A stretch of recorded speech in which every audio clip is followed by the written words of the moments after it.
باسم الآب والابن والروح القدس إله واحد آمين. أهلا بيكم في قناة أبونا مينا عبود مفرح القلوب. مزمور لحل الأزمات وفك الضيقات ورفع الفقر والعوز. مزمور 73. إنما صالح الله لإسرائيل لأنقياء القلب. أما أنا فكادت تزل قدمي، لولا قليل لزلقت خطواتي، لأني غرت من المتكبرين. إذا رأيت سلامة الأشرار، لأنه ليست في موتهم شدائد وجسمهم سمين. ليسوا في تعب الناس، ومع البشر لا يصابون. لذلك تقلدوا بالكبرياء، لبسوا كثوب ظلمهم، جحظت عيونهم من الشحم. جاوزوا تصورات القلب، يستهزئون ويتكلمون بالشر ظلما، من العلاء يتكلمون. جعلوا أفواههم في السماء وألسنتهم تتمشى في الأرض. لذلك يرجع شعب إلى هنا، وكمياه مروية يمتصون منهم. وقالوا: كيف يعلم الله؟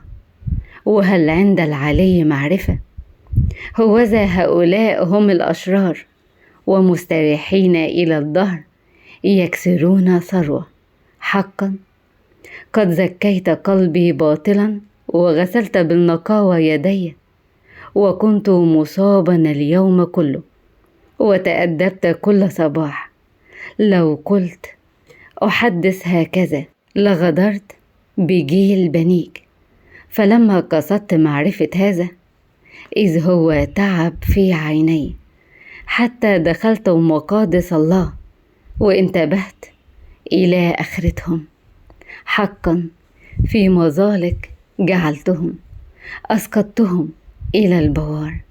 كيف صاروا للخراب بغتة، اضمحلوا فنوا من الدواهي، كحلم عند التيقظ. يا رب، عند التيقظ تحتقر خيالهم، لأنه تمرمر قلبي وانتخس في كليتي، وأنا بليد ولا أعرف.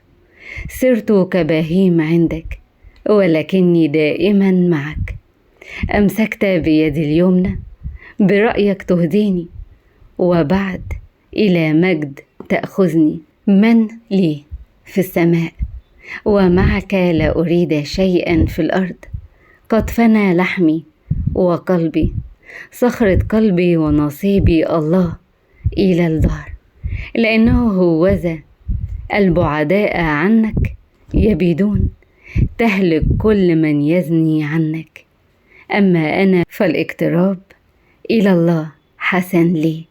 جعلت بالسيد الرب ملجئي، لأخبر بكل صنائعك. آمين. ربنا يفرح قلوبكم ويعطيكم سؤالكم، ويفتح ليكم جميع الأبواب المغلقة، أبواب الخير والفرح والرزق والصحة والعافية، بشفاعة أم النور الحنونة اللي دايما بتفرح أولادها وتدبر أمورهم من غير حتى ما حد يطلب منها، وبشفاعة ملاك المزمور، وبشفاعة كل الشهداء والقديسين وجميع جند السماويين، وبشفاعة الراجل الجدع أبونا مينا عبود.